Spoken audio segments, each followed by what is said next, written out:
오늘 8가지 복 중에 6번째입니다. 그 의미는 우리가 시드 교회가 이게 준비 모임을 예배를 시작한 지 6주가 되었다라고 하는 의미이기도 하죠.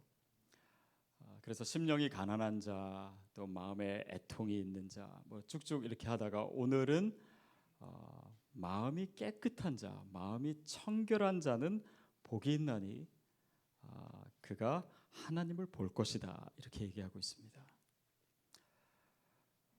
마음이 깨끗한 자가 하나님을 볼 것이다.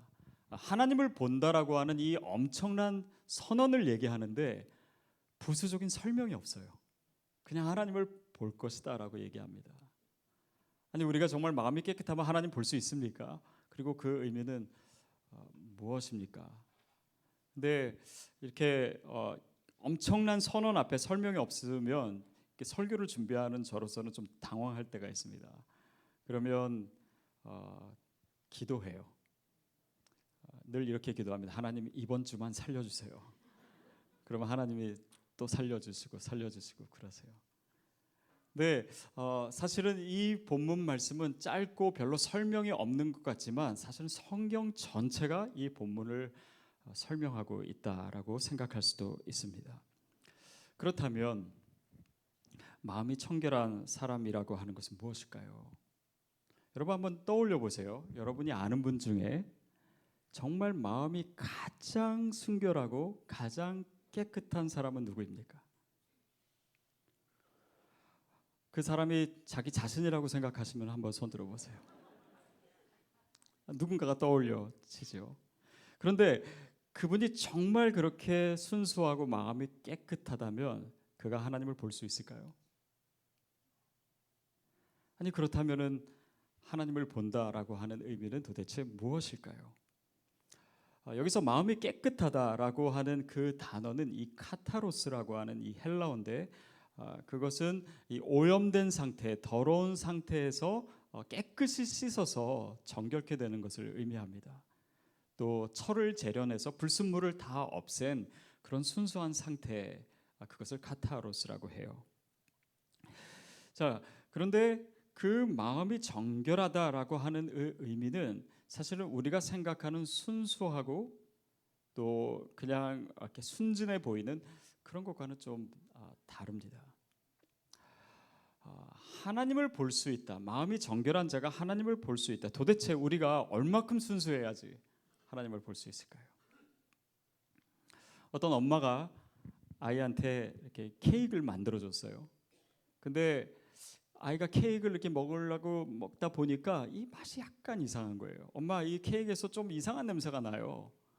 엄마가 뭐라 그랬냐면 괜찮아, 거기 똥이 조금밖에 안 들어갔어 라고 했다면 아이가 그것을 먹겠습니까?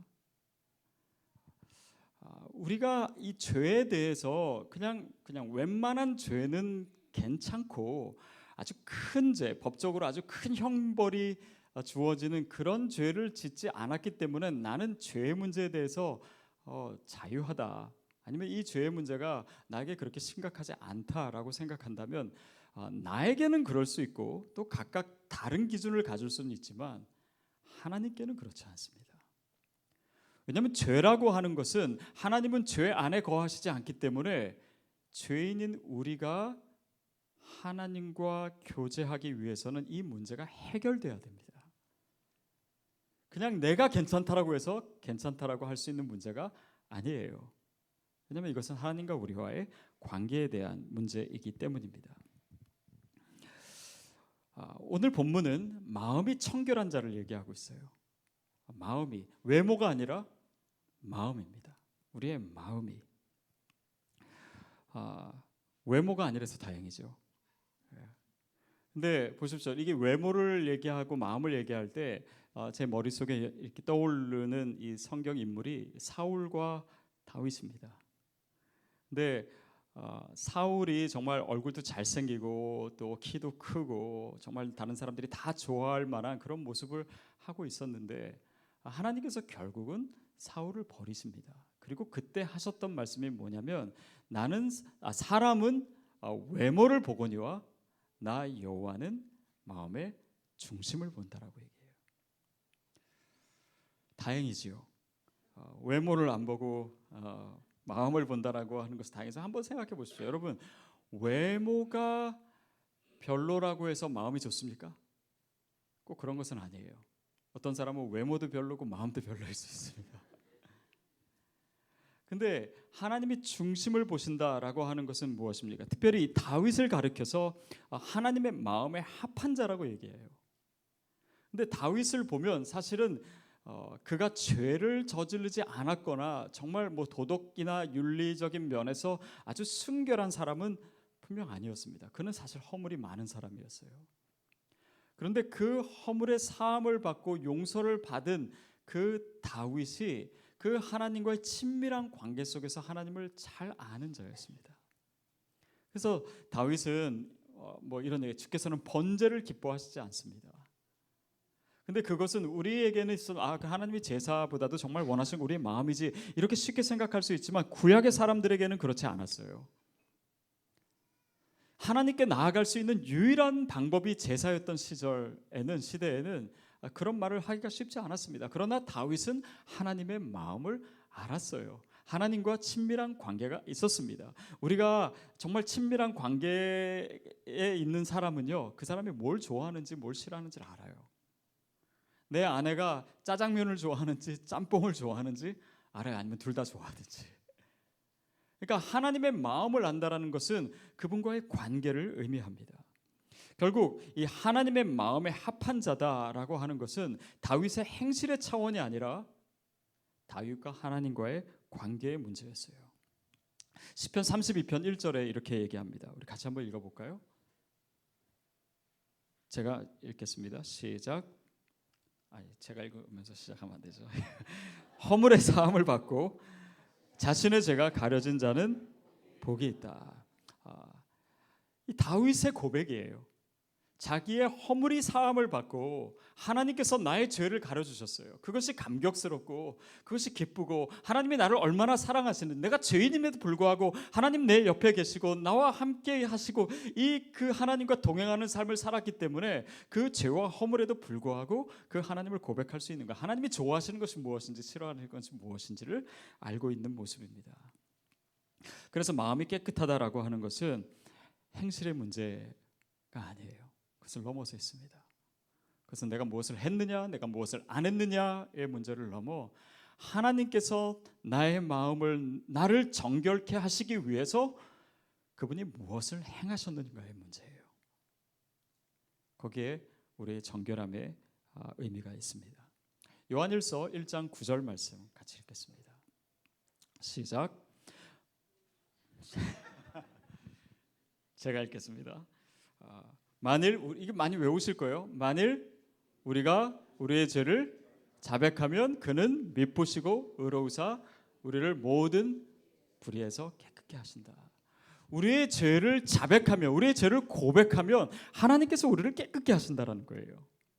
주님께 근거가 있습니다. 한 번은 저희 딸 아이가, 첫째가 둘째 어렸을 때 둘째 그 아들을 때려놓고선 애가 막 우니까 쪼르륵 달려와가지고 그러는 거야. 아빠 제가 때린 거, 제가 때렸어요. 솔직하게 얘기한 거예요. 그러니까 솔직하게 얘기해 주시니까 용서해 주세요. 물론 용서는 해주었지만 솔직하게 얘기했다, 고백했다라고 하는 것이 용서의 조건이 되지는 않습니다. 그것 또한 우리의 업적이 될 수 없어요. 우리가 용서받았다, 우리가 깨끗하게 되었다라고 하는 것은 그것은 나에게 한 것이 아니라 하나님께 근거한 것입니다. 어떤 분은 그렇게 생각할 거예요. 목사님은 제가 얼마나 죄를 많이 지었는지, 얼마나 큰 죄를 지었는지 몰라서 그럽니다. 그래서 그 죄책감 가운데 계속 살고 있는 분이 있을 수 있어요. 여러분, 예수님은요, 바로 여러분이 생각하는 그 죄를 위해서 죽으셨습니다. 아까 제가 여러분 생각에 제일 순수한 분이 누구냐고 한번 생각해 보라 그랬잖아요. 저는 설교를 준비하면서 제가 떠올렸던 분은 제가 러시아에서 만났던 한 청년이었습니다.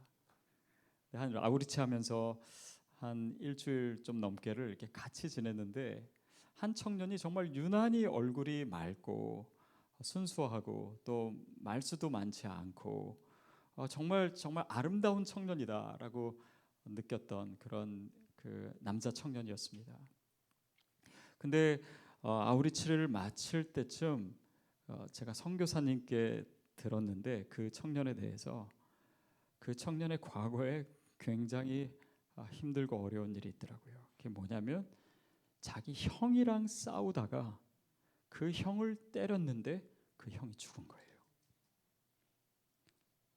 그리고 나서 이 형제는 자기 인생에 정말 극도의 절망감을 체험하고 어디로 가야 될지 무엇을 해야 될지 모르는 상황에서 선교사님을 만나서 예수님을 믿게 되고 지금은 그 교회에서 이렇게 선교사님을 도와주는 일을 하면서 살고 있더라고요. 그 형제도 예수님을 만났습니다. 그리고 그 마음에 하나님께서 용서와 치유를 저는 분명히 허락하셨다고 믿습니다. 그때 느낀 것은 여러분 우리의 삶에서 용서받지 못할 죄는 아무것도 없습니다. 그것이 내가 죄를 얼마나 잘 고백했느냐 아니면 나에게 근거한 것이 하나님께서 예수 그리스도를 보내셔서 우리 죄를 씻으셨기 때문에 우리가 정결케 되었다. 그것이 우리가 믿는 복음이에요. 그리고 바로 그 복음이 오늘 본문을 해석하고 있는 것입니다. 성경 전체가 해석하고 있다는 것은 바로 그분의 은혜, 하나님의 은혜, 예수 그리스도를 통해서 오늘 우리가 정결케 되었다라고 하는 것을 얘기하는 것이에요. 여러분 하나님이 우리를 정결케 하십니다. 다윗도 하나님께서 정결케 하셨습니다. 시편 51편 7절 말씀 함께 읽겠습니다. 우슬초로 나를 정결하게 하소서 내가 정하리이다. 나의 죄를 씻어주소서 내가 눈보다 희리이다. 우슬초로 나를 정결케 하소서. 우슬초라고 하는 것은 이 식물로 이렇게 그 제사를 드릴 때 그 희생 제물에 뿌리는 것입니다. 피를 이 우슬초로 묻혀서. 근데 이 죄 지은 사람의 피를 묻히는 것이 아니라 양의 피를 묻혀서 뿌리는 거예요. 내 피가 아닙니다. 결국 하나님께서 나를 정결케 하시는 거예요. 하나님만이 나를 정결케 하실 수 있는 유일한 분입니다. 어떤 분은요 죄를 지으면 헌금을 해요. 자그마한 죄를 지으면 헌금 조금 하고 큰 죄를 지으면 헌금을 많이 하고. 여러분 그런다고 우리 죄의 문제가 해결되는 것은 아닙니다. 그 죄는 우리가 도무지 값을 치를 수 없는 하나님의 아들 예수 그리스도께서 하신 것이에요. 어떤 힌두교인들처럼 겐지스강에 몸을 담그고 있으면 죄가 정결케 되고 불상 앞에서 절을 몇 번 하면 죄가 정결케 되고 어떤 고행에 무릎으로 얼마큼을 고행하고 걸으면은 죄가 깨끗하게 되고 그런 종류의 죄 사함을 우리가 믿는 복음은 얘기하고 있지 않습니다. 로마서 8장 1절 2절에서 얘기하는 것 같이 누구든지 그리스도 안에 있는 자에게는 결코 정죄함이 없다. 여러분 우리를 정죄할 자가 아무도 없음을 믿습니다. 여러분은 이미 예수 그리스도를 믿는 저와 여러분은 이미 깨끗게 된 줄로 믿습니다. 하나님께서 우리를 씻기시기 위해서 정결케 하시기 위해서 그 아들을 우리에게 이미 보내주셨어요. 내가 그것을 알던 모르던 주님께서는 이미 그 일을 하셨습니다. 그래서 제발 나는 깨끗하지 않아 라고 생각하는 분이 있다면 그 죄책감을 떨쳐버리셔야 됩니다. 저와 여러분은 이미 정결한 줄로 믿습니다. 그런데 우리가 이 복음을 이해함에 있어서 이 복음이 우리가 의롭게 된 것이 그냥 내 행실에 근거한 것이 아니라 믿음에 근거한 것이고 은혜에 근거한 것이다 라고만 했을 때는 우리가 복음을 fully understand 하기가 어렵습니다. 왜냐하면 행실 자체는 사실은 중요하지 않은 것이 아니라 우리가 의롭게 된 결과로 나타나는 것이기 때문이에요. 창세기 9장에 보면 노아가 노아 홍수가 다 끝난 다음에 하루는 포도주를 먹고 취해 가지고 옷을 벗고 누워 있는 그런 장면이 나옵니다. 그때 셈, 함, 야벳 이 세 아들 중에 함이라고 하는 아들을 그것을 먼저 보고 아버지가 이렇게 그 추태를 보이고 있으니까 그 동생과 형에게 얘기한 거예요. 그리고 그 얘기를 든 이 셈과 야벳은 이렇게 그 아버지를 보지 않게 이렇게 들어가 가지고 옷을 가지고 가서 그 하체를 덮어주었다, 이런 기록이 있습니다. 근데 재미있는 것은 노아가 그렇게 해서 술이 이제 깬 다음에 와가지고 그 상황을 알게 된 다음에 함을 막 저주합니다. 함이 나중에 가나안 족속의 뭐 조상이죠. 그리고 셈과 야벳은 축복해요. 근데 하나님은요, 그거를 들으시고 또 그 저주한 대로 이 함 가나안 족속을 저주하시고 셈과 야벳을 축복하십니다. 그래서 이게 사실 성경의 이해하기가 굉장히 어려운 구절 중에 하나예요. 아니 사실 잘못한 것은 누굽니까? 제가 보기엔 노아예요. 그냥 자기가 술 먹고 그렇게 한 것이고 그거 뭐 살인죄를 저지른 것도 아니고 뭔가 큰 죄를 저지르지 않은 이 함을 아들을 저주한 것이 이상한데 하나님은 이상하게도 노아 편이 되주세요. 그것은 창세기가 무언가를 얘기하고자 하는 굉장히 중요한 특징입니다. 노아뿐만 아니라요, 뭐 예를 들면 야곱도요, 뭐 그렇게 윤리적으로 도덕적으로 뭐 이렇게 늘 올바른 사람이 아니었습니다. 또 예수님의 조상 유다를 봐도요, 유다도 뭐 며느리와 이렇게 동침을 하고 이렇게 삶을 봤을 때는 별로 존경할 만한 것이 아니에요. 그런데 하나님은 오히려 그들의 편을 들어주시는 것 같은 거예요. 그것은 도덕이나 윤리가 중요하지 않다라고 하는 것이 아니라 그것보다 더 중요한 가치를 얘기하고자 합니다. 그것이 바로 은혜예요. 하나님은요, 내가 온전할 때만 내 편이 되어주시는 것이 아닙니다. 하나님 우리가 연약할 때도, 하나님 우리가 죄인일 때도, 하나님 우리가 그분의 사랑을 받을 만한 아무런 자격이 없을 때도 내 편이 되어주세요. 나를 사랑해 주십니다. 본문을 묵상하면서 제 과거를 한번 생각해 봤어요. 그래서 혹시 제가 뭘 잘못했는데 우리 어머니가 잘못된 나를 위해서 대신 나랑 뭐 싸운 내 친구네 엄마랑 싸워서 뭐 이런 예를 생각하려고 했던데 그런 예는 없고 다른 그 일이 생각났어요. 뭐냐면 제가 한번 어렸을 때인데 동네에서 야구를 하고 있었는데 제 그 동네 친구랑 저랑 싸움이 붙은 거예요. 근데 막 싸우다가 제가 밀리니까 제 동생이 그걸 보고 달려와가지고 그 친구 뒤에서 이렇게 팔을 딱 잡아서 움직이지 못하게 잡았습니다. 그러면서 저를 향해서 형 때려! 그래서 제가 때려가지고 그렇게 싸운 적이 한 번 있어요. 그리고 돌아와서 이제 그 얘기를 어머니께 하는데 어떻게 보면 2대1로 싸운 게 그렇게 정당한 것도 아니고 친구랑 싸우는 것이 뭐 칭찬받을 일이 아닌데 저희 어머니가 제 동생을 칭찬해 주셨어요. 잘했다고. 형제는 그렇게 하는 거라고. 제 편이 되주셨어요. 사랑하는 여러분, 여러분이 편 되어줄 사람의 편이 되어주시기를 바랍니다. 아내 편이 되어주세요. 혹시 아내가 잘못했더라도. 저는 여러분이 누군가 싸우면 이제 여러분 편 들기로 했습니다. 하나님이 사랑하시는 방식이에요. 때로는 우리가 옳지 않을 때도 있어요. 그러나 우리가 그분의 자녀인 이상 예수 그리스도께서 우리를 위하여 죽으시고 내가 그분을 믿고 그의 자녀가 된 이상 그분이 우리를 의롭다라고 여기십니다. 내 편이 되어주세요. 여러분, 그렇게 무조건적인 하나님의 사랑을 경험한 사람은요, 삶이 달라지게 되어 있습니다. 그 은혜가 우리를 변화시켜요. 그분이 내 안에 계시고 내가 그분 안에 계시면 그분이 나를 통치하시기 시작하세요. 마치 장발장이 그 신부가 은초 때를 장발장이 이제 훔쳐가지고 도망가서 잡혀갖고 왔을 때 이건 내가 준 것이라고.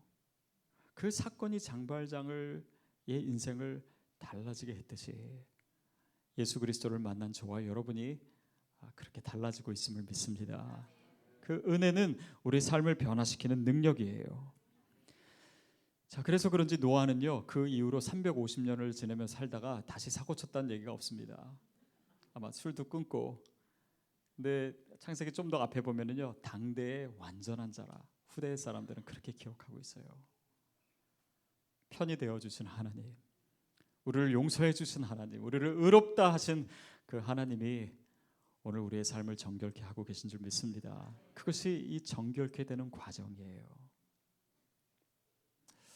마음이 깨끗한 자는 복이 있나니 저희가 하나님을 볼 것이다.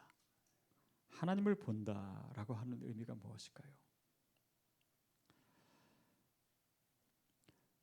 여러분이 잘 아시는 그 이지선 자매님 이렇게 얼굴에 화상 있고 그 홈페이지를 제가 읽었을 때 기억나는 구절 하나가 있습니다. 뭐 제 겉모습이 많이 변했고 뭐 그래서 힘들었지만 이 표현이 제 머릿속에 늘 남아 있어요. 내 안에서 일하시는 하나님을 바라봅니다. 여러분, 주님의 자녀가 된 사람은요, 주님의 은혜를 경험한 사람은 주님을 바라봅니다. 내 안에 상처만 바라보고 있지 않아요. 내 안에 결핍된 것만 바라보고 있지 않습니다. 그래서 하나님이 보이는 거예요. 왜냐하면 하나님이 내 인생에서 가장 중요한 분이시기 때문에, 그분이 나에게 허락하신 구원이 이 세상에 어떤 것보다도 더 가치 있는 것이기 때문에 그것으로 인해서 나를 보는 거예요. 은혜의 창을 통해서 보면요, 하나님이 보입니다. 오늘 내 삶에 우리가 그 주님을 볼 수 있게 되기를 바랍니다. 무엇이 나에게 있어서 중요한가? 어떤 사람은 나에게 중요한 것이 돈이에요. 그러면 내가 그것을 얼마큼 갖고 있느냐가 곧 나의 가치예요. 그리고 그것으로 또 다른 사람을 봐요. 저 사람이 얼마큼을 가지고 있느냐, 어떤 집을 가지고 있느냐, 나의 가치예요. 학벌을 중요시하는 사람은 늘 학벌로 나를 평가해요. 그리고 그 학벌로 다른 사람을 평가해요. 여러분, 그러나 이 구원이, 복음이 오늘 우리의 삶 가운데 가장 중심에 있다면 그 복음 안에서 나를 보는 거예요. 그리고 다른 사람을 보는 것입니다. 그리고 교회를 볼 때도 마찬가지예요. 그리스도의 핏값으로 사신 주님의 몸을 보는 것입니다. 제가 한 책에서 이런 얘기 읽은 적이 있습니다. 어느 그러니까 어머니를 둔 딸이 교회를 안 다녀요. 믿음이 없어요. 근데 이제 어머니가 홀로 되셨고 또 연세도 지긋하셨는데 아마 칠순인가 되셨는데 어머니 생신 때 뭘 하나 해드려야겠다라고 생각했어요. 그래서 어머니께 물어봤어요. 엄마, 이번 생신 때 제가 뭘 해드릴까요? 그랬더니 그 어머니가 다른 것은 필요 없고 나랑 같이 교회 가서 예배드리자. 그게 내가 정말 원하는 거다. 그렇게 해서 이제 할 수 없이 교회에 갔어요. 교회에 갔더니 뭐가 다 걸리는 거예요. 이 자매의 눈에는 그냥 주차장에서 차 많고 거기서 짜증이 나고, 예배 드릴 때 목사님 설교는 막 뜬구름 잡는 것 같고, 또 식당에서 사람들 질서 안 지키는 것도 보이고, 뭐 남 험담하는 것도 들리고, 그래가지고 집에 와가지고 그런 거 조목조목 어머니한테 다 얘기하면서 다시는 나한테 교회 가자는 얘기 하지 말라고 그렇게 얘기했대요. 근데 그때 어머니가 뭐라고 했냐면, 얘야, 나는 평생 교회 다니면서 예수님만 보았는데 너는 딸랑 하루가 가지고 정말 많은 것을 봤구나 이렇게 얘기했대요. 여러분, 무엇을 보느냐가 오늘 우리의 믿음이에요. 더 정확히는 무엇을 볼 수 있는가가 중요합니다.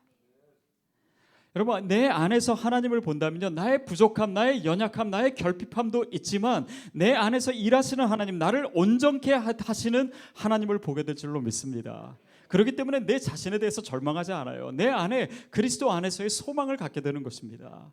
다른 사람에게 대해서도 마찬가지예요. 내 남편에 대해서, 내 자녀에 대해서, 내 아내에 대해서도 물론 연약함과 부족함이 있지만 그 안에서 일하시는 하나님을 내가 보기 때문에 소망을 갖게 되는 것입니다. 그것을 의심치 않는 거예요. 교회도 마찬가지입니다. 아마 오늘 시드 교회 처음 오신 분 중에는 이 교회를 다녀야겠다라고 생각하신 분도 있겠지만 어떤가 한번 보자라는 마음으로 오신 분도 있을 거예요. 보십시오. 뭐가 있습니까? 아무것도 없어요. 그리고 이것이 지금 우리의 모습이 온전케 된 시드 교회의 완전한 모습도 물론 아닙니다. 근데 우리가 그냥 사람을 보고 건물을 보고 의자를 본다면 교회를 볼 수가 없어요. 이 안에서 이 교회를 저와 여러분을 통해서 온전케 하시는 예수 그리스도를 봐야 됩니다. 그래서 우리가 교회 올 때 하나님을 볼 수 있게 되기를 축복합니다. 또 교회 올 때 정말 그리스도의 몸을 우리가 체험할 수 있기를 바랍니다. 하나님이 일하시는 것을 보는 거예요. 그것이 오늘 복음 안에서 발견된 자가 바라보는 하나님입니다. 자, 제가 다시 묻겠습니다. 여러분이 생각하기에 가장 청결한 사람이 누구입니까? 내 자신이어야 돼요. 왜냐하면 나의 죄를 깨닫을수록 내가 하나님 앞에서 이 구원의 근거와 이 용서의 근거가 나에게 있는 것이 아니라 전적으로 주어진 하나님께 있습니다 라고 고백하는 자는 가장 청결한, 하나님께서 깨끗하게 하신 주님의 자녀입니다. 그 청결한 사람으로 날마다 내 안에서 행하시는, 내 안에서 일하시는 또 다른 사람 가운데서, 특별히 우리 교회 안에서 일하시는 그 하나님을 날마다 바라보는 저와 여러분 되기를 축복합니다. 같이 기도하겠습니다.